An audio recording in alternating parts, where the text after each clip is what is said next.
Hi, book club members. I'm Jen. And I'm Keri. And this is Warhammer 40k Book Club, where we read from a crag. This is episode number 45, and our book is Pariah by Dan Abnett. We both have it digitally, so we don't have a copy to hold up. The book is about the start of what I think is going to be... see, here's my Kindle cover. It looks like a composition book. Very cool. Yes. Very stylish. Oddly, I feel as though that's somewhat appropriate for this. The book is the start of a trilogy starring Elizabeth Beckwin. Kind of, yes. We posted several questions on our site, WH40kbookclub.com, and we encourage participation in our conversations via YouTube, our site, or Encrypted Vox channel. Spoiler warning. If you somehow haven't read this nearly 10-year-old book at this point, go to the site. Be nice. I hadn't read it either. That's fair. Go to check out the questions and then come back and check out this episode, as we're going to be talking about it from start to finish in great detail. With that, let's dive in. As always, did you like the book? Loved it. It was such a slow start. I guess I did the first 7 chapters. I was like, oh my God, this is the most boring thing I've read in a long time. And I just read Peter Fehevari. I'm not apologizing for that comment. And then it was about chapter 10 that it just took off. Mm-hmm. I read this book when it first came out. And at the time, I hated it. And I think it was because I was fresh off the heels of the Ravener series. And as we go through this podcast, you guys, I'm having a lot of conflicting emotions that are really surprising for me, given this book. Because I think time and distance, all of a sudden I read it with fresh eyes. And I blanked 90% of this book from my mind. The only thing that I remembered really was that she ran into Eisenhorn and she ran into Ravener. That was really all I remembered. So coming at it with fresh eyes and I think so much distance, I also greatly enjoyed this book. I do have to say, because I bought this, because again, I know I told this story either on a Patreon episode or something, where I was, I had bought the Ravener trilogy on my Kindle, and there was a special intro and where Dan Abnett talked about his process of writing books, and he mentioned the Beckwin trilogy, and I was like, what the hell are you talking about, man? I hadn't heard of it. So I saw Pariah, and so I immediately bought it, but I didn't read it. I was like, I'll wait till I'm done reading the trilogy. Well, when I was done reading the Ravener trilogy, I was done with that world, just that whole thing. So I think if I had read this immediately after finishing Ravener, I might have been more annoyed. Right. I think I would say that would be my big, if I could, if you were just getting into the universe, obviously you read Eisenhorn first. Read a little bit of Ravener. I don't know. I think you need Ravener for this. I think unfortunately you need the whole trilogy, which I have strong feelings on. But the problem is I don't think you can then just rush into this one because, I think depending on how much you liked Ravener, if you get to the end of the Ravener trilogy and you're like, oh my God, I love this, then maybe. But for people, if you got to the end of Ravener and didn't love it, I still give this book some time. But I still think you also need the Magos. You're absolutely right, actually. And I don't mean just the Magos. I mean, even the short stories in between.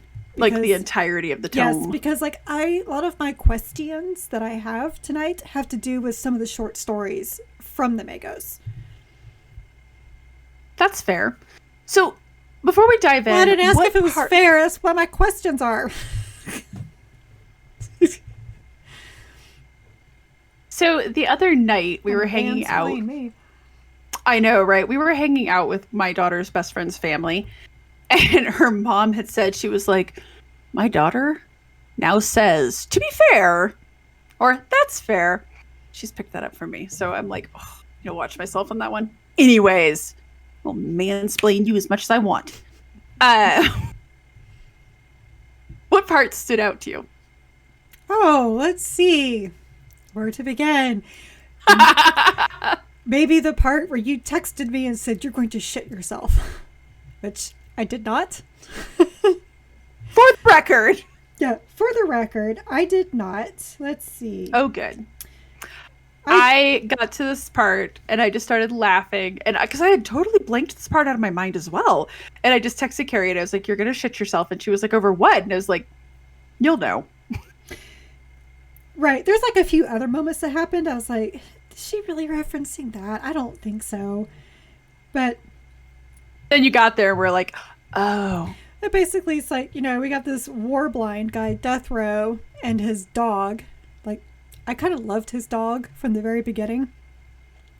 I had a feeling. But he saves Beckwin like twice. And he's a warblind, so it's really risky for her to even talk to him because he may just turn around and be like, "Oh, another quarry." But yet she knows him. Like, he's like known at the Maison Dieu. And so she just asks him, like, "Why'd you save me twice?" And he was just like, "I was told to." And she's like, "You're one of his." And he was like, "Yes." And she's like, "Eisenhorn." And he was like, "Yeah, okay." And she said, "Well, who are you?" And he thinks about it for a minute because she part of his visor gets knocked off, and she's expecting to see this horrible mutant like all the warblind are. Instead, she sees a very handsome face. It's like, "Who are you?" And he thinks about it and says, "I'm Alfarius." Now, whether he's a member of the Alpha Legion, whether he's really Alfarius, okay, it doesn't matter. The big thing is, even if he's not either of those things, the fact that he knows Alfarius. I think it tells you that he is. And because remember, the only reason that I am convinced he is because remember when he's fighting that Emperor's Children guy, when the mask gets knocked off and he's, how? Like, so you have to ask yourself, like, what would, because an Emperor's Children guy, Emperor's Child, there has to be a singular. Like, you have 6 dice, you have 1 die. You have an Emperor's Child. We're going to go with that. No. Emperor's Children, dude, is so long, though. Anyways, when he's like, how? Like, you have to think to yourself, like, what would take him aback like that? And can you imagine? It's been, like, he would definitely know what a Alpha Legion guy looks like. And can you imagine after, like, 10,000 years, you're in some shitty back alley on some crap planet, and all of a sudden you're just like, what? Well, like I mean, okay, sure, but just my whole thing is like, even if he's not, and he's just some regular human, like you're not supposed to know Alfarius. It's Abnett. Okay, I realize that, but even like, Eisenhorn doesn't talk about, because like we even saw this in with what's his face, Chris Wright's Inquisitor, when he sees the 18 sons, oh right, and he's like, who's the other 9? So that's not even something that Eisenhorn would be. He would entirely tells you a little bit about how far he's traveled, though, huh? Yeah, like, yeah. And arguably, which we'll talk more about this later, but it kind of makes sense that the Alpha Legion might be a little interested in Eisenhorn because he's up to stuff. He's up to stuff. So I mean, and things. So there was that. There was, I don't know, the final sentence of the whole book. I did laugh when the Maison Dieu is getting attacked and so Beckwin's running through it and she runs into a box. So like she's like, there's this floating box. But she has her limiter turned off, so he can't talk to her. He can't do anything. She can hear some muffled stuff going on. It's like a demon box. That was pretty funny.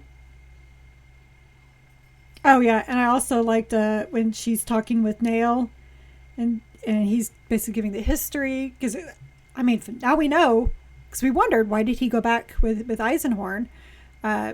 We saw that in the Magos, and he's kind of talking about it, and she's like, well, why is Talon back and doing this? He's like, I don't know, I guess he got bored writing books. That made me laugh. That made me laugh too. One of my favorite running, well, it's not a gag, but one of the running references, I guess, throughout the entire Warhammer 40k catalog is the Spheres of Longing.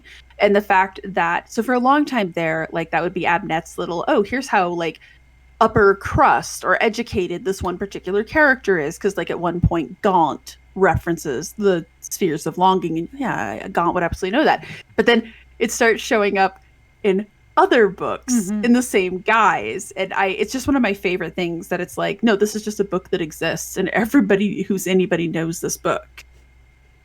So when he'd mentioned that, I was like, oh, you. Also, another thing with this book, because they kept mentioning dates, which is very rare in these books. Yes. And so you can tell how old it is, huh? Yeah, because when they talk about, that was back in the year 450. And she's like, that was 50 years ago. I was like, okay, so it's the year 500, and we are still 500 years away from what's currently going on. That's amazing. So I guess Eisenhorn doesn't end the world, which that's nice, isn't it? Trilogy's not over yet. True. But then again, yes, since it is 500, since we are now 500 years later, obviously he doesn't. But it's refreshing. Like when they start throwing out years and you're like, oh God, I know exactly when this happens. It is very refreshing. And they're not going to have to retcon it. So I have to get this out as my part that stood out to me because I loved this book. But I have one major complaint. And I know exactly where Dan Abnett got this concept, and I hate it there too. I hate the source material. The limiter cuff. If I could undo any plot device, it would be the limiter cuff. Because he needs to figure out whether it works or not. So, the pariahs are soulless. They have no soul. That's why they are null entities in the warp. That is why psychers can't touch them, because psyker magic works off of the warp. They are blanks. So when they first introduced the limiter cuff, I think it was actually a necklace. I think it was in the second or the third Eisenhorn book. They discuss. I remember Ravener had one, and I want to say it was a thing on his collar because he kept talking about his neck. His collar, yes. And it was more of like a dampening effect. Like if Tanao Alea walked into a room, everybody would be like, whoa, what? But I imagined like with the limiter, like it literally just limits it. So maybe you could get within a couple feet of her and then be like, ooh, that's not right. The fact that turning this on somehow gives them a soul, and it's strictly as a plot device, because Patience Kiss, queen that she is, cannot go up against a blunter, because while she is a combatant, she relies so much on being such a powerful telekine, right? So they need a way for Patience Kiss to overpower her. They need a way for Ravener to be able to talk to her. Or Eisenhorn to be able to talk to her, right? Because, it's kind of mysterious and you know that it's Eisenhorn, right? That's their wink, wink, nudge, nudge moment. When she goes to the bottom of the basilica, they're like, oh, she's a black soul, which is another word for a pariah. Right. And the word bearers, who know a thing or two, are like, no, she's not, because she's got this cuff on. Later, she's looking through Shadrake's glass, and she's like, oh, that's how he found us, because I'm a pariah, I stick out like a sore thumb. No. We have just established that you do not appear as a pariah when you're wearing the fucking limiter cuff. Excuse my language. And I know that Dan Abnett took that from X-Men, the collars that dampen the mutants. I was actually thinking of somewhere else, actually. Oh, really? What were you thinking? Your favorite fantasy series, Wheel of Time. Oh, right. I think it's because of his background in comics. It reminds me so much of the X-Men. And the X-Men, I hate the X-Men collars too, because while I do know that it enabled you to finally have the wedding issue between your two favorite characters, I'm really sorry, but it was a plot device so that you could have regular baseline humans have a way to counter these mutants who oftentimes have demigod-like powers. So they created these limiter collars. The limiter cuff, I hate. It either works or it doesn't. And if it works, you need to explain to me how it gives them a soul. Like, I need to understand this. Like, I know we just talked about in another podcast, we talked about Pet Cemetery. Mm-hmm. I don't need to know how the cemetery works. I need to know how the cuff works, because you're breaking your own goddamn rules. Thank you for coming to my TED Talk. No, next week. I am actually totally on board with this, because several times in reading it, I kept asking, well, how does this thing even work? Because it just seems to only work in very convenient times, and that I don't like that. Like, it works when it's plot convenient. But because his will should never be able to work on her. Eisenhorn's will, his voice, should never be able to work. The fact that he's talking, that Ravener's talking in her head, no, that should not happen. He should not be able to telepathically talk about it. And this is something that was even in Ravener, like to the point when Zale was speaking to the blunter that they had, and he was like, how are you doing this? And he's like, I don't know. Can you keep reading to me? You know, as... Which I think I've said on, well, I think it was one of our Patreon episodes. Because hated it. Even in Eisenhorn, he talked about how he couldn't use his will on Elizabeth. You know, right. And even once she has that blunter collar, like, because he talks about them having that, like, they had created this collar or something. It was still more of like oh, now I can get within like speaking distance of you, and it doesn't feel like I've just jumped into a pool. Right. It was actually one of those things to, I think, kind of help her be on the ship so she wouldn't just ruin the astropath and the well, he had his astropath and navigator were the same, but so it wouldn't kind of ruin that guy, because, you know, he kind of has to see through the warp and stuff. Well, and also, like, not only is she good friends with Eisenhorn, they talk about how they both have an attraction to each other. So why couldn't she wear that and be with him? Oh my God, that was my exact thought. When as soon as Eisenhorn talked to her, I was like, you sons of bitches, they could have been sleeping together and like gotten married and had children. Yeah. They could have been like my favorite X-Men couple. Yes. Anyways, you guys, like, that is still the one romance that just like ripped out my heart and stepped on it. 100%. And I think everybody here knows, I think I've mentioned in other podcasts, I hate Eisenhorn in a good way. I love to hate him, but I have so much anger towards this character. And if the limiter cuff works like that, Elizabeth deserved better. Anyways, let's talk about Elizabeth for a minute here, because we get to see a lot of Bequin. See, like, I want to go down this whole other rabbit hole now, because I'm like, if that did work and they could have been together, none of this would have happened. We wouldn't be here. Also, I would think that the Sisters of Silence would want them. So, like, at least they could have stayed on Terra. At least they could have been like, no, we've got souls. It's cool. But don't make us angry. They're kind of like that. Although, to now Alea, I imagine that if you would have given, like, were to, like, be like, hey, we have this limiter cuff, she would just destroy it. She'd be like, with this thing? With her new sword. As she do with her bare hands. I kind of imagine she would just... Exactly. So, first off, let me ask you this really quickly. This is a return to first-person point of view. The thing do you love this yeah, but do you love it as much as I do? I guess it depends on how it's used. Like in this book, did you love it? I loved it. Yes, I did. Especially because in the very beginning, like, I wasn't really sure which Bequin this was. You know? It's like, because we don't know anything about her life before Eisenhorn picked her up. And I always thought it was so interesting in that first Eisenhorn book, he basically takes her on and he has her like pose as his wife, and she immediately hops into that role and plays it up and is like a perfect actress, like so believable. Mm-hmm. So when I see her, like, you know, practicing all these different roles, I was like, well, this makes sense that this would be like what she was doing before when she ended up meeting Gregor later. Right. But no, it wasn't nearly as cool as that. She just always had that ability, I suppose. Well, they were definitely training her to be an infiltrator, right? Like, we need to get you in, and I loved that. Well, this one, yes, but I'm talking this one, yes. I'm talking about the original. Well, the other one, because remember, she starts life as a prostitute. Right. So you could imagine, and especially when people naturally hate you, but you don't know why, because you don't know what's wrong with you. You just know that people really don't like you. Mm-hmm. You could imagine that you would become very much like a chameleon, that you would start to have that just, I can be whatever you want me to be. Right. Just like me. It just was, I just thought it was so interesting, just, you know, how quickly. Agreed. You know, because it reminded me of this really terrible video game that was, I don't remember exactly what it's called, but it was the Resistance game on the Vita. And I love the Resistance series. I love alternate history. But when this firefighter, I love the idea of tongues to a firefighter. All right, this is so cool. But then he immediately picks up a gun and becomes a complete badass. Nope.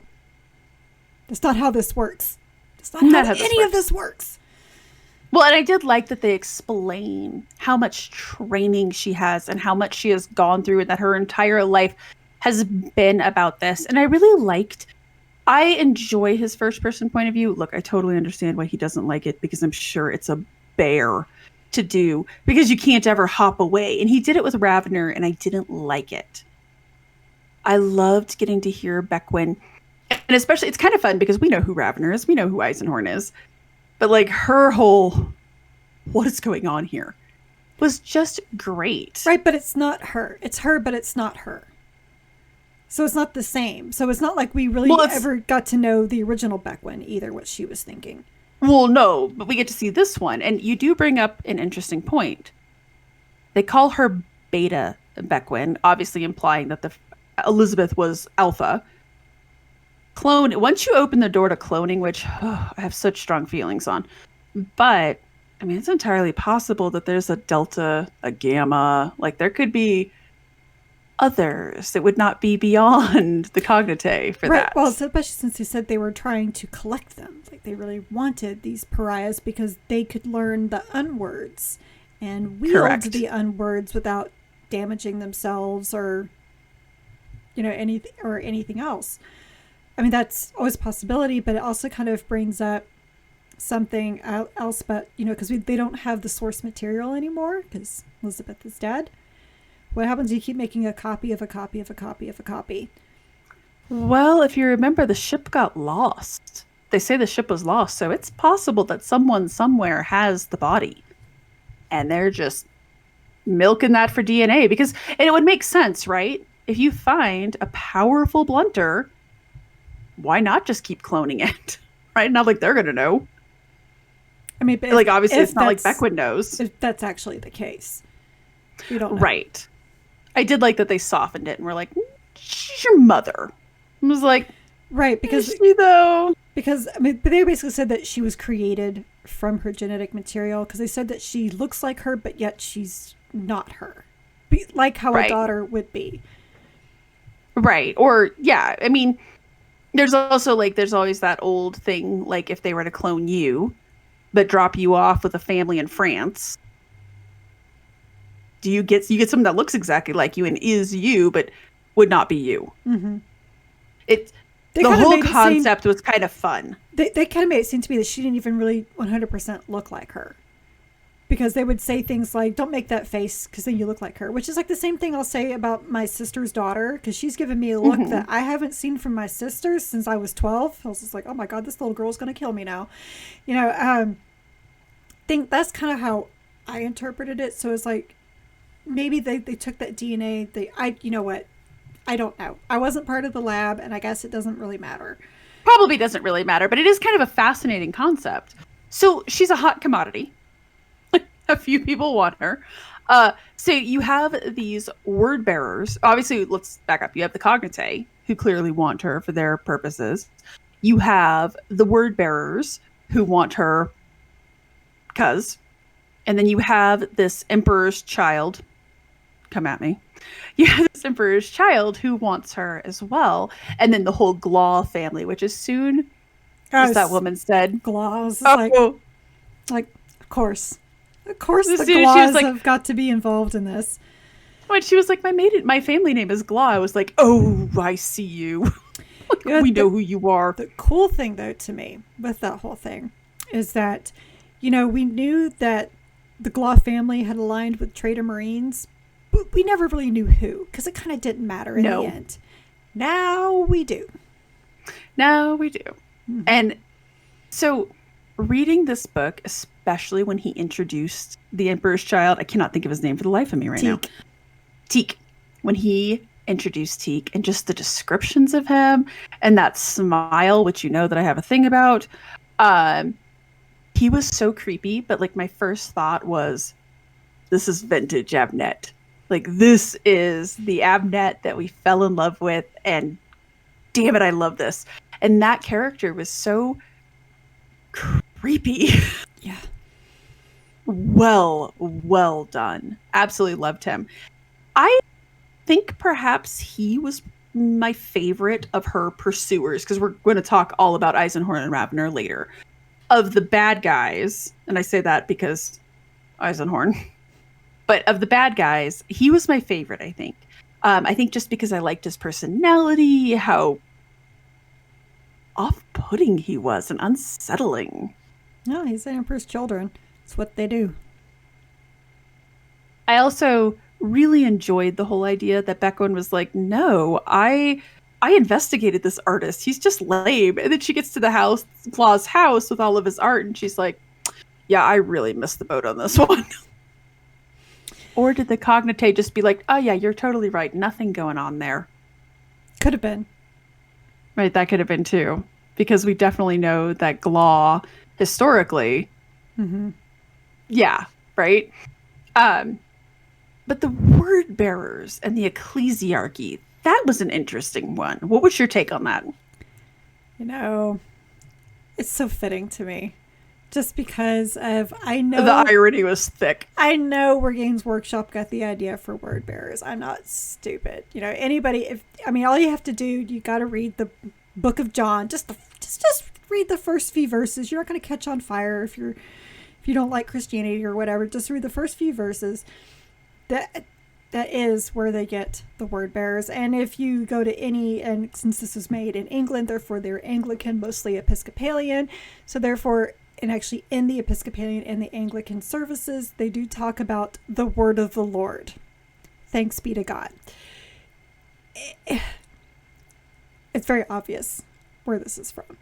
So the fact that the word bearers would be aligned with the Ecclesiarchy doesn't surprise me at all. I was kind of already raising an eyebrow. Considering that they wrote their Bible. Well, that's what I was about to say. Considering, I raised my eyebrow when they talked about, before the Lutatio Divinatus. I'm like, oh, wait. How do you know about that? You're not supposed to know those things. So just little things. Yes, but yes, you're right, because the word bearers did write the Bible, and the word bearers have always been about religion, right? Very much so. They've just kind of changed swords. But I found the irony there was delightfully on point, right? That the Ecclesiarchy would be like, no. These guys are kosher. Even though they clearly were not. Helping us find words. Even though they clearly were not kosher. Could this be any more on the nose that the word bearers are trying to go through the unwords to find the word, the name of the emperor that they have forgotten? It's so funny is that because you said that was a theory about the word bearers, and then here Dan Abnett is, no, that's not a theory. That's fact. That's fact, man. It's a thing. So, and I think I've said this before, but my degree is in linguistics because I didn't know what I wanted to be when I grew up. Why I work in software development. I love the whole concept of the Cognate. I love the whole concept of the unwords. I love everything about this. So I was really happy to see them. And yes, this idea that they're like, we are trying to find this word. Because can you imagine? And I've always liked that concept, and that's a concept that's been in all sorts of stories and mythology since the beginning of time. That about names, the importance. There is power in names. And it's actually in a lot of, want to go before the Saxons, and a lot of the English, the old English, the Vikings, the Welsh, huge Welsh mythology about the Horned King. How did Prince Gwydion defeat the Horned King? He yelled his name. Yep. So, there's a lot of that in there. So, and that tickles my fancies because I love ancient literature and I love ancient history. So right. that's one reason why actually, the word bearers, really the idea behind the word bearers has always been my jam. Right. Oh, no. Totally agree. And along those lines, so The King in Yellow is one of those short story collections that I absolutely love. I always have, ever since it was introduced to me. Forever ago. I love it. And I love but the concept just clings on. The first season of True Detective, when they were like, oh, the King in Yellow. And then the fact that it keeps coming up in Abnett. It's just one of those like little literary things where I'm like picking up what you're really laying down. I mean, if you really aren't getting it, then they say the king's name is Orpheus. Like, okay, yes, we're with you now. Love it. Like everything about it, I'm just like just directly into my veins. So on one hand, I really liked, I found that the Emperor's, and I think it's just because I hate the word bearers in general so much, like for so many reasons about them. And again, I love to hate the word bearers. You know, I was actually, when I was first getting into all this Warhammer stuff, and I was finally learning the legions, because everything gets very confusing when you're first starting out. Oh my God, yes. And because I was like, why are the Emperor's children the bad guys? Doesn't make any sense. They're his children. You know, just those kinds of things. With me, you know, being the Christian and deep mythology and historian that I am, it killed me inside to learn that the word bearers were the traitor Marines. Sorry, a little bit of an awkwardness there. But I really did. They got books. Like, how is that bad? Oh, well, ask Magnus how bad books are. Anyway. Well, girl, seriously. You're like, I like the brainy bad ones. It's like Brainy Smurf. He was my jam. No, he really... Sorry. Brainy Smurf was no one's jam. I know. Like, I know. I could hear his voice as you say that. So, but, like, were you surprised at all that the Cognitae are still alive? Like, and I mean, like, outside of, obviously, Dan Abnett is not going to get rid of his favorite bad guys. But I was actually a little surprised that they were still moving. No, because at the end of the Magos... You know, when Eisenhorn has his vision and he sees Beckwin, the dead Beckwin, and she's like, you need to go here and help me, but it's not me, type thing. And then when he was having his moment of insanity of wanting to, like, because he was going to try to break into the hidden city and undo the world, he realized that's where Beckwin is. And so I was like, okay, so he's going after the King in Yellow. Like, I knew that's what this is going to be. So no, I was totally expecting the Cognitae. Now, did I expect clone Beckwin, like under the Inquisition, to actually, you know, to actually be a Cognitae facility? No, because honestly, when that guy attacked them, and her mentor, her swordmaster mentor, told her, you know, don't believe anybody with the rosette. You know, that seems legit, because we have seen those fake Inquisitors many times before. So as soon as that, and I do remember this the first time I read the book, and obviously this time too, when he's like Cognitae, I was like, oh yeah, so these guys are all Cognitae.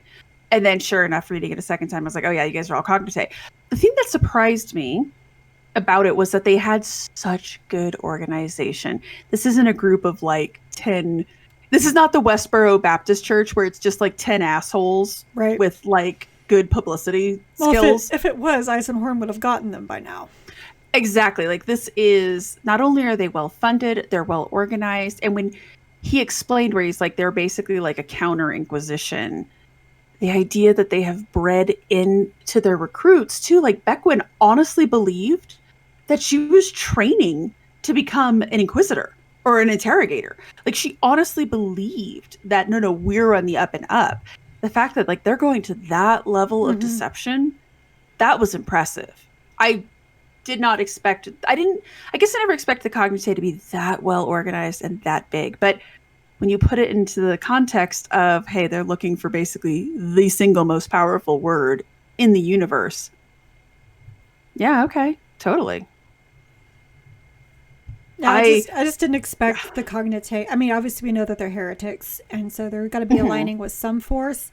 So, okay, the word bearers, but the Ecclesiarchy as well is like, well, why not? Because, you know, the church is always corrupt, although except for that poor Pontifex, who was like out of his mind. Man. He was with it. He was with it. I mean, that's one thing when I, like, before we started podcasting, I was like looking through my notes, and I had said to you, I was like, oh, hey, I'm so glad I marked this note, because wanted to go back and read it. And it's the paragraph, because I had marked where the Pontifex, so she asked him, who am I supposed to tell who? And he yells, Thorn. I know exactly who that was. Yep. And of course, if you've read Eisenhorn, I mean, not Eisenhorn, but if you've read the Magos and Ravener, you know exactly who Thorn is. Mm-hmm. So now that I finished reading it, I immediately went back and read what he wanted her to tell him. It's like, oh my God, this guy was so with it. He knew exactly, which also just kind of makes me wonder. It's like, okay, so yes, Eisenhorn has had issues in the past, but maybe this is like his redemption arc, and then then the end happens, and I don't know what to think. Yes to all of this, but I felt really bad for him because I think we see this quite a bit too, that he clearly had some sort of psyker abilities, right? But no way to really harness it and no way to really understand it. So on one hand, is he like with it? No, probably not. But he's seeing things and he's actually getting real information. And that has to be so enormously frustrating. Right. He kind of reminded me of like a stroke victim. And I mean, a stroke victim, is like, yes, they're kind of drooling on themselves and they can't do anything. And they don't sound smart, but inside they're screaming like all this wisdom and things that they want to say, but their bodies can't say. Yeah. So I think it kind of reminded me of that, as well as I think he was also playing a role slightly, come off as doing this babble, because then people think that you're harmless, right? Be a little bit of that too. Yes. So, like, the last quarter of the book, I think I would describe as just being a ton of exposition, because you have Glaw explaining a whole bunch of stuff. You have Teak explaining a bunch of stuff. You have Ravener, obviously. Eisenhorn, obviously. What's your take on that? Good, bad, indifferent? Well, world building? I kind of liked it. That's when it picked up at the same time. I was like, did someone go up to Dan Abnett and be like, wrap it up signal here? Because it was just like bam, bam, bam, bam, bam. It was just so much kind of back to back. I'm like, on the one hand, like, I'm glad you didn't drag this out, but on the other hand, it felt to me like how I would get whenever I was like writing my fiction, and I would just get so tired of writing about this. So I'd just be like, and this all just magically came together in the end, because that's kind of what it felt like to me. I think that's a part of it. I also think it's part of, like, I think at some point somebody told him he had to wrap it up, but also he was like, but there is all this stuff that people need to know and understand for what I'm doing, because this is going to be a trilogy and this is clearly going to be the big bad, right? Not only that, but it answered every single damn question we had after the end of the Magos and for Ravener itself. Yes, I think he did have a lot of loose ends to clip up, just again to be like, look, this is where we're starting. This is how this is going to go. Bear with me. Like, you need to understand all of this. And a couple times I kind of pulled back because I was like, oh my gosh, the exposition fairies are heavy here today. But then on the other hand, it's like, this is all interesting. Mm-hmm. And I can see why this is all going to be important information. Right. It wasn't like a Deus Ex Machina came in and wrapped it up and saved the day. No, nor did somebody just come and be like, so let me explain to you. Like, it wasn't like the chorus stepping out to be like, and here's what has happened here today. It did feel at least a little bit natural, because we do have Beckwin, who is now a fish out of water. She goes from being like, I understand this city backward and forward, to suddenly being like, I don't know shit about shit. Like, nothing. I mean, literally, her whole life is a lie. Everything she knew, everybody she knew was a lie. Yeah, not to put too fine a point on it, but yeah, your life is a lie. And so that it made sense. It made sense that everyone's like, come, child, let me tell you a story. So, oh God, let's talk about the two 500-pound gorillas in the room. How do you feel about Eisenhorn's current state? Well, I don't have the hatred of Eisenhorn the way that you do. And I'm actually really happy to see that the old man is still kind of a badass. I mean, the way he went after that word bearer, That's pretty awesome. When she was like, how is he able to do this? I was like, because it's Eisenhorn. Right. That's all you need to know. And honestly, like when she's in one of the pews and she turns around because she feels someone watching her, and she talks about the man in black, and she talks about the green with the gold brocade. You know exactly who that was. Well, you should. If you've been reading the other books, you should know exactly who that was. And just like the look he gave her, like a look of recognition, but yet not. And man, when she said she couldn't read his face, she's like, your face doesn't move. He's like, that's a thing. I did like that. Like, I did like where there was that was an interesting part where she's just kind of asking him questions, and he's like, yeah, no, yeah. Like, you can tell that he's like probably the most patient that Eisenhorn's ever been. Because I think it's because it's Beckwin. It's Beckwin and Betancourt, who I have always loved. Medea, she is amazing and she is a badass. He knows that she's basically been raising her like as a daughter, so he's going to defer to her in all things and be extremely patient, because this is now like literally a member of his family in so many ways. Right. Yes, it is, and I think it would be super hard. Like, I mean, this woman was like the love of his life, pretty much, Right. and you lost her in a horrible way because of your own hubris. Mm-hmm. Then you literally lost her. And now this person who is but isn't her is back, and that has to be so just soul crushing. Right. Even I felt a little bad for him then. And I was telling you before we got onto the podcast, when he's talking, right, and she's like, well, why does this Thorn guy, like, why aren't you guys working together? Well, because I have a focus on the bigger picture. Ravner can't see the forest for the trees. He just wants to do all these stupid little things like the Inquisition does. Because remember that Eisenhorn has always been the smartest man in the room. Well, so is Ravner. Okay, to be fair. But the thought that, like, I was a little crushed for him when he is just like, oh, he can't see the forest for the trees. And I'm like, oh, son. You don't even know. You don't even know what he's here for. Like, I actually did feel a little bad for him, that I'm like, you are so far gone. But speaking of Medea. So at the same time, though, when Ravner talks about him, he doesn't know either. They both make these huge assumptions about one another. They do. They do. Anyway, Medea. So how did you feel in general about his kill team? Were you surprised? Well, were you surprised by the people who were there? Well, no, because we saw them all. Other than Alfarius? Okay, well, that's a surprise, yes. But, we saw them all in the Magos, so it didn't really surprise me to see Medea and Nail, because, they were all with them before, so that made sense. No, I would not have picked out Alfarius, and I would dare say nobody else would have either. No, but good God, like, you have an Alpha Legion, Legionnaire. You don't have the whole Legion, just Legionnaire. I have an Alpha, like, it's like I have a Hulk. Like, I have an Alpha Legion. You have an Alpha Legionnaire and a demon. Can you think of two less trustworthy, more duplicitous people? Okay, first of all, you can trust the Alpha Legion. You especially trust Alfarius. Secondly, can you, though? I was surprised about Turubale being there, because I remember in the Magos he talked about how he couldn't control him anymore. So he just kind of had him put away. So kind of just walked off into the sunset with him, though, and they're like, oh, we're just going to be great friends.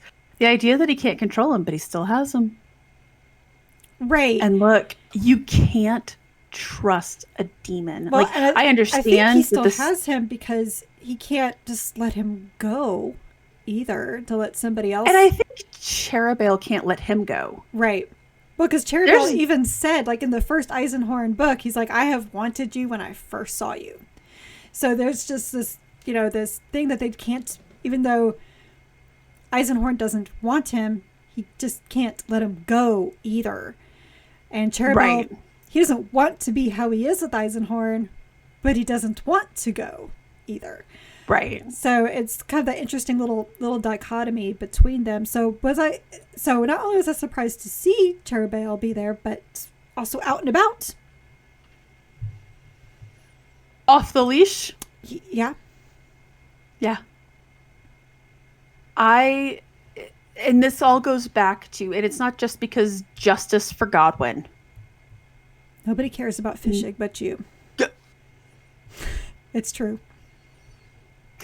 Our viewers and listeners are going to watch us break up on a podcast.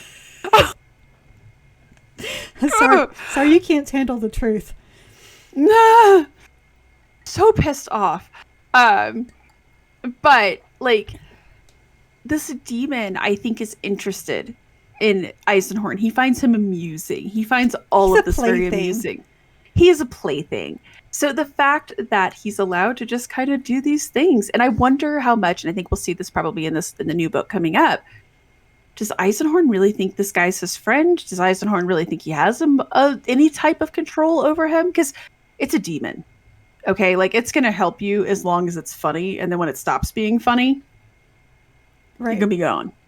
It's going to help you as long as it feels like helping you. And I feel like that probably extends to an Alpha Legionnaire too. Like, okay, I'm intrigued by you. I'm interested in what you're doing. This helps me keep an eye on the Inquisition. And that is one thing. Like, I know that Eisenhorn is an Abnett stand-in, but I'm going to use D terminology here to say player knowledge, not character knowledge. Okay. Like, the whole Alfarius thing is author knowledge, not character knowledge. Mm-hmm. Like, there's really no way for Eisenhorn to know any of that kind of stuff. I mean, sure, this guy could have told him, but, okay. I'm gonna believe something. Exactly. A traitor legion. Yeah. Oh, okay. So you're right. Like one of the traitor legions, which, as far as I know, like they're all demons. Isn't that right? Like, they believe like it's the 9 devils, so they're all like these demons. They're not really. They were never real Adeptus Astartes. Right. They were never humans like the Loyalist 9 were. Mm-hmm. So, right. So you're absolutely right. There is no way that, even if he told him, by the way, I'm part of my legion's, like, we pretended to be traitor, but we're not, and we act traitor when it benefits our cause. There's no way. Mm-hmm. There's no way. I mean, say what you want about Eisenhorn and being a heretic or whatever, but there's no way he would willingly go along with a traitor Marine, knowing who he is.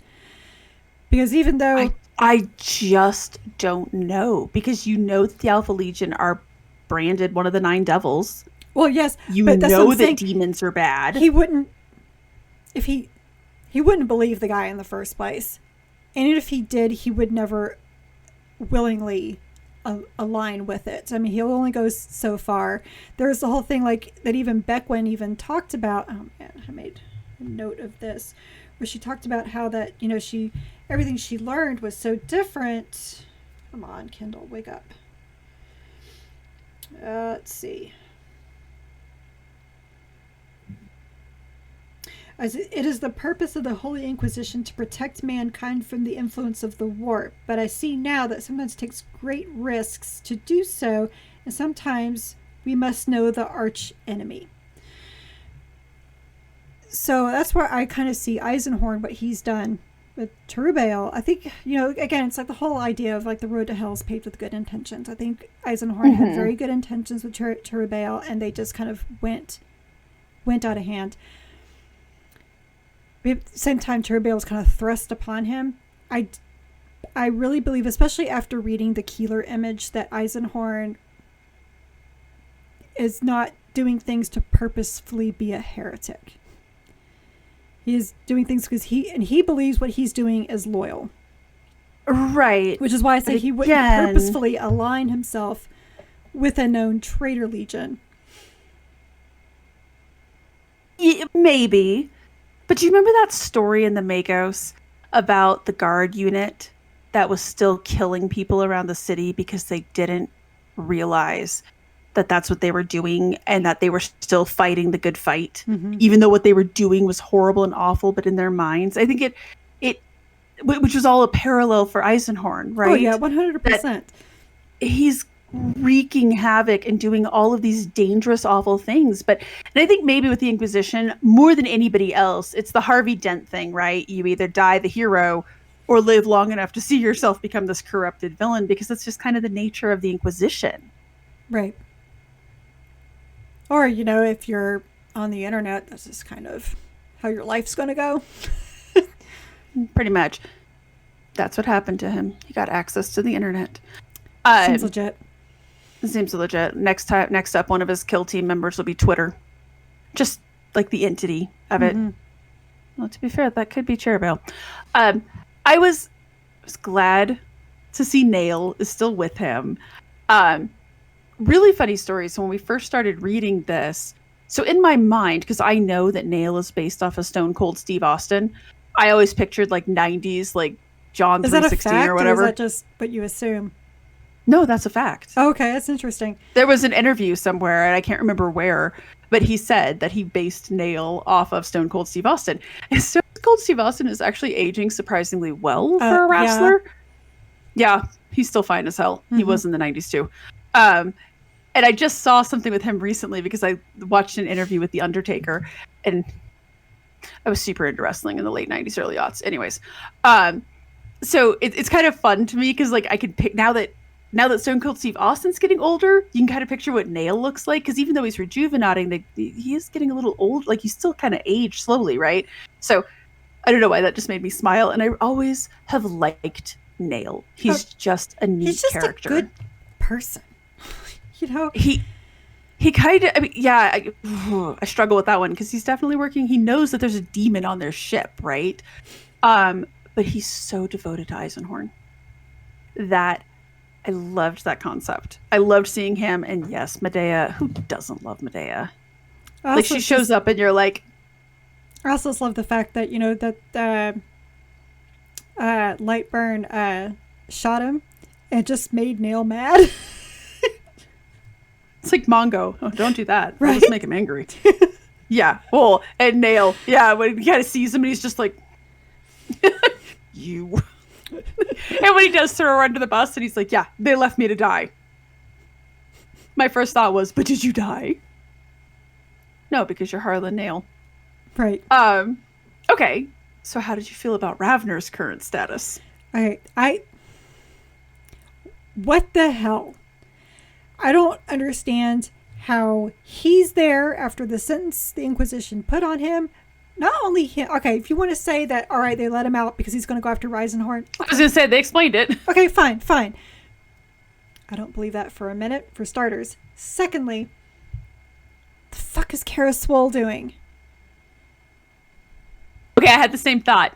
But here's something that's going to be interesting to see, right? Like, is this going to be one of those things where she got put basically into something similar to what Uriel and Basanius went by when they come back from Medjugorje, and the Grey Knights are basically like, we're going to check for taint. Like, did she basically get, and I'm sure it wasn't as friendly as the Grey Knights were to the Ultramarines, to be clear, but did she get You think that was friendly? That was the point. Like, I think this is probably like a step down from that even, because it's the Inquisition. Did they She was put her to the fire? The execution cell block. So here's the thing that I can think of, is that they approach Ravener and are like, we need you to get Eisenhorn. And he's like, look, I need people who know Eisenhorn, and that ultimately I can trust. Did Kara Swole do something terrible? Absolutely. And it kind of was within the Imperium's idiom, right? Because it's like, she's already on the execution list. We're going to go after Eisenhorn. The chances of her surviving this are like... Okay, but I don't know how she wasn't already dead. That's kind of my point. Because... I hope there's an explanation for it. And I hope it's not just Abnett forgot. I'm going to believe that's what it is. Because in the Magos, there's that short story where Eisenhorn goes to that trial to see Ravener, and this is many, many years after his sentence has been carried out, that he's been basically This is what he does. He's a paper pusher, which is kind of hard since he's in a box, but whatever. So let me Patience pushes them for him. So let me tell you why I don't believe that he's really here on behalf of the Inquisition to do something to him, because he's had ample opportunity to nab him. Ample. Case in point, that trial, he totally could have raised the alarm. Totally could. But he could have. But you remember when he says, and he's talking about hunting the king in yellow, and she's like, do you think he's the king in yellow? And he's like, he very well could be.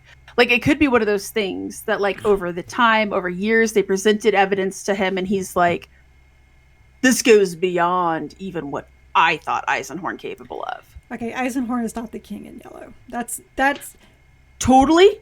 That's the Order Hereticus doing what the Order Hereticus does best, and that's manipulate people and lie to them to get their way.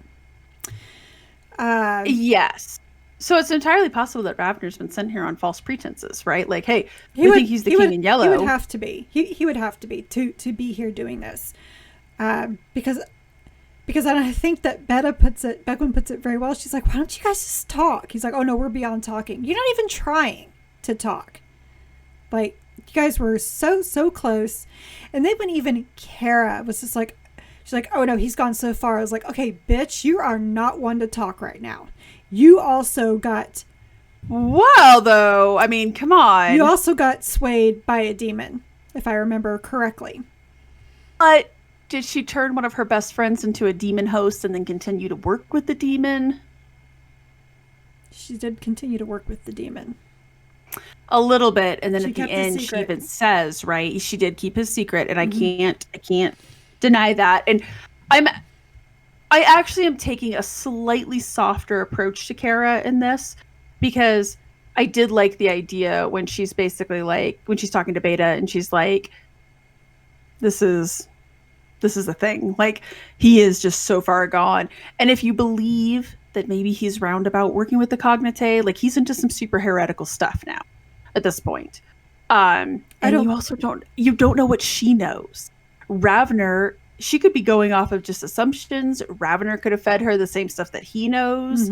Like, you got no idea. And the fact that it also could just be one of those things that when Ravner's like, okay, I'm going to go kill Eisenhorn, that she's like, whoa, it must be serious. Right? Like, that could be a thing. Patience, much like Harlan, will stay with Eisenhorn until the bitter end. Ravner. Harlan Nail? No, he's with Eisenhorn. Well, but Patience will stay with Ravner to the bitter end. That's what I'm saying. It's just Right. like Harlan is going to stay with Eisenhorn till the bitter end. Patience will stay with Ravner until the very end. You understand, right? Because she has this strong affinity and attachment to him. And there was one scene early in the book that I really did not like, when they talked about her, like, coming out of the gown, the nun habitat, and they were like, lasciviously. That's not Patience kiss. She's not like that. Oh, well, Keri's still curvaceous. I don't know if you picked that up. Yeah. As soon as Kara was introduced, I was like, let's start counting curvy and curvaceous. Well, before they even said her name, and you said that this acrobatic woman, it was very curvaceous. I'm like, because that's the only phrase we got for Kara Swole.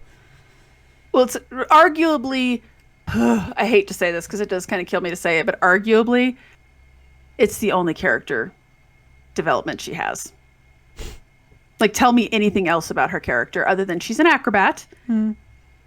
And she's curvy. I really do challenge you to describe this character. Well, she fell in love with this one guy. Yeah. Not much of a personality quirk still. Like, we know more about Patience as a character. Okay, that is true, but at the same time, that's the fault of the author, not the character. Very much so. But, and I hate to say that, but it is really a thing that I hope that Kara gets a little bit more development. I don't know why, but for some reason it really kind of hit me in the feels to see her back with Ravner. And I don't get the impression they have a warm relationship. I don't get the impression that anybody on Team Ravner is having a good time right now. Let's be real. Right. And I am very pissed at Ravener for how they treated Lightburn. I know that's exactly in the Inquisition's idiom, but when he's calling for Beckwin, it's like, you're killing me, Smalls. You're killing me. I mean, they could have just given him the old Yeller treatment. Either way, you're killing me, Smalls. The only thing I can hope is that maybe on the way out, Turbail stops it. Because Eisenhorn was pretty much fine having Lightburn around. Because he does not deserve that. Possibly. But we also don't know. It's entirely possible that they could have done something with him. But, I mean, I think that Ravener has officially become an Inquisitor's Inquisitor. Like, no more of this fast and loose. I've gotten burned in the past. Burned. Anyways. He's done with that. We are now by the book. And I have no use for that. Yeah. Wipe this guy's mind. Oddly, and again, I understand this is weird coming from me, I was like, fuck yeah, Ravener. Like, weird. You say that's odd, but it's not. Because when it comes to the rules of the Imperium, you are so very black and white, and I am very, very gray. So, which is why, like, I understand Eisenhorn a little bit more. Mm-hmm. And it's really funny because, Once Kites of Workforce, Silicon Era, and we were actually talking about all of our personality types. You know, where do we fall in the D&D? And Jenny and Annette, who've known me for very many, many years, they all said, you're chaotic good. Because you're always standing up and screaming about morals, and that's why you always get in trouble. And I was like, what? No, I'm lawful good. And then I was like, but no, that's true. And so that's where I get in the gray. So that's where I go with Eisenhorn, which is like, again, the road to paved hells with good intentions. Maybe that's where I'm going to end up one day because I keep wanting, to push my morals and what I think is right out there. And that's why when I see Ravener just being like, no, we are by the book. We are lawfully good. I'm like, nope, fuck you. I got no room for that. I'm so sick of the Inquisition being like... The Inquisition is not lawful good. They are best lawful neutral. In his eyes. I would actually think that Ravener would tell you he's lawful neutral. Lawful neutral. Like, I just apply the law. There's no good here. There's no bad here. I just follow the law. So, like, he's very much like, so one of my favorite characters from comics was Judge Dredd. And, like, if you have not yet seen Dredd starring Carl Urban, do yourself a favor and watch this. It's actually kind of a Warhammer 40k movie, too. He is so good in that role. But Judge Dredd was always a lawful neutral character. And I really do think of that. And I really like that. I gravitate towards that. And you are correct. Because, like, when I start listing off my favorite legions, I like all the traitor guys. I feel like I'm always like, look, my favorite guys are the traitor guys. So I know chaos. Like, I know bad when I see it. I do tend to be very black and white and very by the book. And, like, it's one reason that I really like Tanau and Valerian. Those two are not going to be working with a demon anytime soon because, well, it's for the greater good. Yeah. That's because they're not with the Inquisition. I mean... That's true, too. Let's be real. To be honest, I think Eisenhorn embodies the Inquisition so perfectly. I can't even argue with that. You're not wrong. He really is. And there is a bit of an irony in there, right? That, like, they hate this guy and yet... They're all doomed to go that exact same path. Every single one of them. I think the only one who won't is John French's character. Oh. I do... Harusian Wars guy. Oh, yeah. What's his name? He's got Covenant. I don't know about that. After that huge bomb drop reveal about his origin, I don't know. Could be wrong, though. We gotta wait around till Mr. French writes the third book. Please do the thing. But yes, and I do. Oh, man. And I actually liked Covenant for that reason. I liked the idea that he was very unyielding and very, nope, this is by the book. I say that it's ironic for me because I have made no bones about how much I disliked the Ravener trilogy. So the fact that I ended this book being like, thank God for Ravener, that was a little weird for me. And I actually had a moment when I like, I was about to say close the book, but like when I, on my tablet, when I closed it, I was like, oh, I don't know how to feel these feels. Because I'm definitely pro Ravener. And so Beckwin is now being used by both sides. Not only did you wake up to learn that, by the way, you're not who you thought you were. I feel so bad for her. And when oh my God, when Turbale shows up, and it's just like, she's like, what am I going to do? And he's like, you should come with me. And I'm just like, another random guy in the shadows offering to help. Like, how many more are we going to see with this? And she's like, who are you? He's like, I'm the only friend you have. Again, how many more times are we going to hear this? And, right. just, offers her hand to help. And I think the only reason why she goes is because, at least Eisenhorn wasn't so mean to Lightburn right in front of her. And there's that thing with, Medea, that, she still sees her as Sister Bismillah. So she's going to kind of trust that side, I think, a little bit more. But, right. Man, like, I hated that that's how that went down because I was sick of it. But at the same time, it closed the circle so perfectly. So perfectly. Again, this woman doesn't know which way's up or down at this point. No, it's like everywhere she goes, like even she's being sold to the Ecclesiarchy, and Hody is like, well, I'm your only friend you got here, and obviously... Sure, Jan. Yeah. But obviously he was not, to say the least. Actually, to say the least. And I texted this to you earlier today. Really stood out to me and made me laugh so hard is when they have her down in the basement and they're like testing her to see if she's like really a black soul. They're having her read all these words, and then they give her like some of the unwords and she says them, and then this demon spreads forth, and they're all so shocked. It's like, what did you guys think was going to happen? Well, that's the thing too, right? Like, so much of this universe is children playing with fire. Yeah. Like Glaw, that's not her real name, or that is her real name, but I'm talking about, like, she's playing with fire. Playing with fire. The Ecclesiarchy was playing. I keep going back to that again. It all comes back to Dragon Age for me. But you remember when you're talking with Vivian, and she's like, magic is dangerous. People who forget that get burned. And all of this warp traitor crap is dangerous. And when you forget that or distrust it, you get burned. That's like one of my favorite lines out of, I think it was Talon of Horus, when Iskander Kane is talking about the warp. And he was like, you can use it, but it's when you master it, or when you think you can master it, is when it takes over, is when it ruins you. But I'm really butchering the wonderful lines that ADB had. And I've kind of loved even seeing in for Harvari's book, last book that we read, when they talked about, like, oh, but it's going to be fine once we master it. And it's like, yes. Nope. Because you can...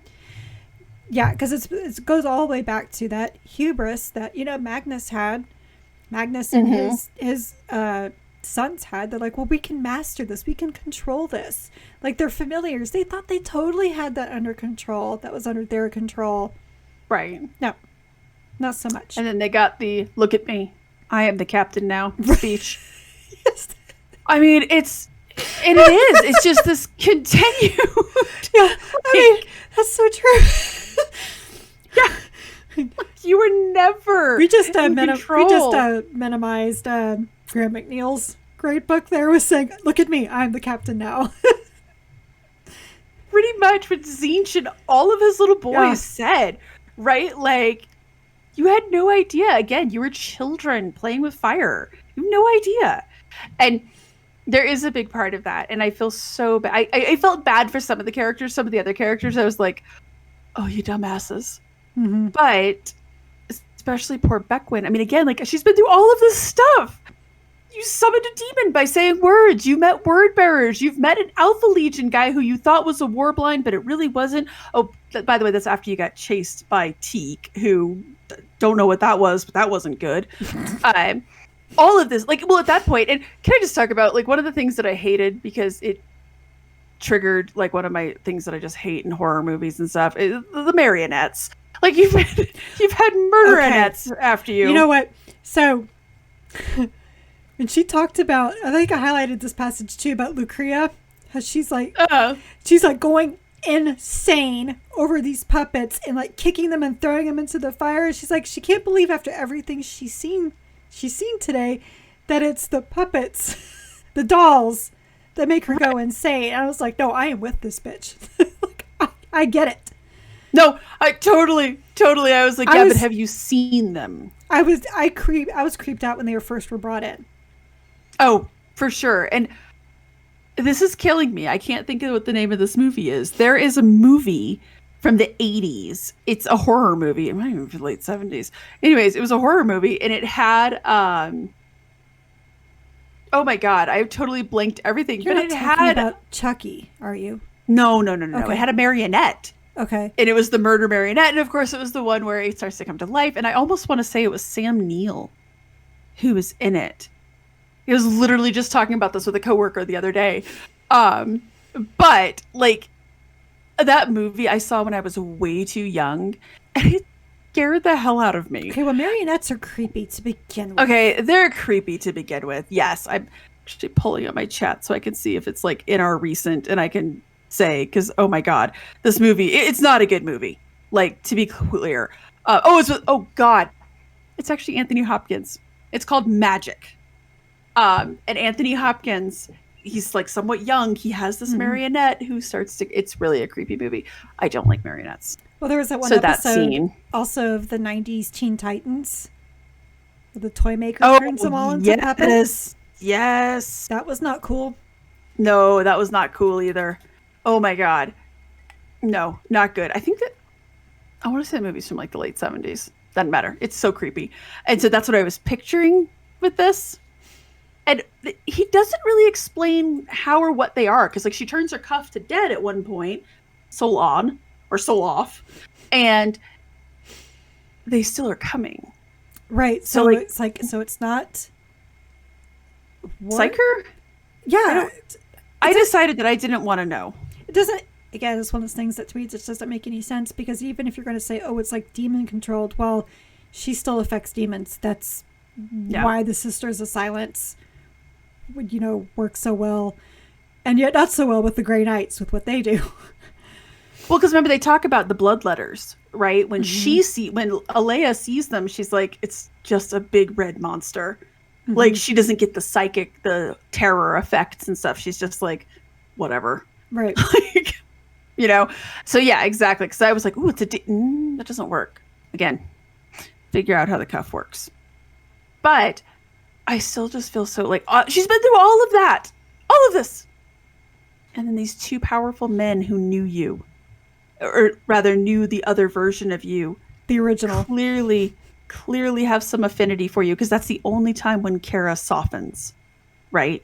Is when she's like, yeah, like we knew back when.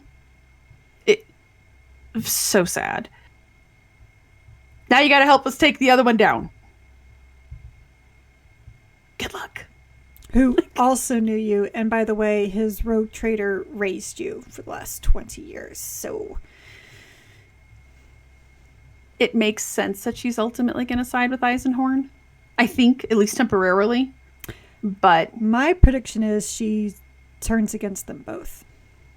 I think so. I think it's going to be a case of her being like, you guys are both assholes and idiots, and you need to talk, and I'm leaving. Screw you guys, I'm going home. Exactly. Yeah. It's the so scenario excited for of like, Penitent. you got, the love triangle where they're trying to make like the girl or the boy in the middle choose, and whoever's in the middle is like, you know what? No, I'm done. I choose me and not you. So I'm moving on. Yeah. I am definitely excited for Penitent, though. At first, when they said they were doing it, I was kind of like, oh. But now that I've read the book and I really enjoyed it, like now that I've read it again, I'm like, oh, so excited for this. Yeah, I'm so glad I didn't. Yeah. So glad I didn't read it 9 years ago because, again, the way that it ended, I'd be really pissed at Dan Abnett about now. Right? I have to say that because it's been so long, I was just kind of like, I didn't enjoy it. I wrote it in the back of my mind. And now that I've read it again, like, yeah, I think if you read it like even more than like 2 or 3 years ago, I think you owe it to yourself to go back and reread it, at least skim it or gloss over it. Yeah. Or even like, want to go to Wiki Fandom, I guess, and just look at those. There's that too. But there are some things that, there are some things that I feel like are still kind of important there's some scenes and stuff that I'm like, that's going to need to be explained. Well, yes. In Penitent. Mm-hmm. Now, unfortunately, our next book we're reading digitally because our physical copies have not yet come in. Mine hasn't even shipped yet. Mine said that it shipped, but I hope it's going to be there. I think it's supposed to arrive tomorrow, so I can go pick it up on Saturday. But it is the next Dawn of Fire book, The Gate of Bones, by Andy Clark, which I'm really excited for. Yes, especially since I've already heard that it's funny, because what's Andy Clark, it better be funny. And just that it's not as dry as Avenging Sun. Avenging Sun was dry. Yeah. So I'm excited for this one. From the cover, it has the Adeptus Custodes and the sisters on it. And the Adeptus Sororitas, like we've already kind of seen Andy Clark do that with Celestine. So fully on board. It looks like maybe totally. Looks like it maybe it's also, because I'm looking over at the cover here. It looks like an Imperial Fist. And no, that's another sister. I was like, maybe a Grey Knight, but no, that's another sister. I remember seeing an Imperial Fist on the cover. Yeah, he's kind of like in the background. He's not gold enough to be a Custodes. In the background? Because, there's the Custodes up front. Uh-huh. But you see the sister and that there's looks Imperial. like... Oh, you're totally right. I see. Yeah, I see him down there. I'm excited. I think this is going to be a lot of fun. This was a really good book, and I really liked it. But I'm ready to get back to real Spec Marines, not the fake ones that we saw in the Reverie. I don't want more fake Space Marines. Well, we got to see some traitors in this one, so... That's true. And also, I know that you love your Eurotrash space vampires, but I need no chalices or blood or, quite frankly, no more warp bullshit. Okay, the Angels Resplendent, like... No, they're not even in the same realm as the Blood Angels. I can't. I know that they're... Well, no, but right before that, we read Darkness in the Blood. Okay, that was a good book. I'm sorry, you don't like good things. So I need no more warp bullshit. I just want people fighting in the name of the Emperor. So you think there's not going to be any warp bullshit? No, let's be real. It's the dawn of the Indomitus Crusade. There's going to be some warp stuff, but do you want to take us out, Keri? Before you explode at me? No, before I go on yet another TED Talk. No more TED Talks. I've already had like 3 today. So you've listened to the Warhammer 40k book club episode regarding Pariah by Dan Abnett. Be sure to join us for our next book, Gate of Bones by Andy Clark. I don't have a copy. It's so sad. It's lovely. Yeah. We are an unofficial book club and not affiliated with the Black Library or any of its affiliates. You can find both the vidcast and podcast on our website, WH40kbookclub.com. If you like this episode, please like, subscribe, give a review, and all those good things to the vidcast on YouTube or the podcast on anywhere you get podcasts. Don't forget we also have a Patreon where we offer 2 different tiers of content for your viewing and listening pleasure. You can learn more about that at patreon.com/WH40k book club. Our site also has articles about our adventures and reading other Warhammer 40k books and short stories outside of the book club books, so please stay a while and read from a crag. Oh, and by the way, I'm off Harris. See, it says it right here. Right here.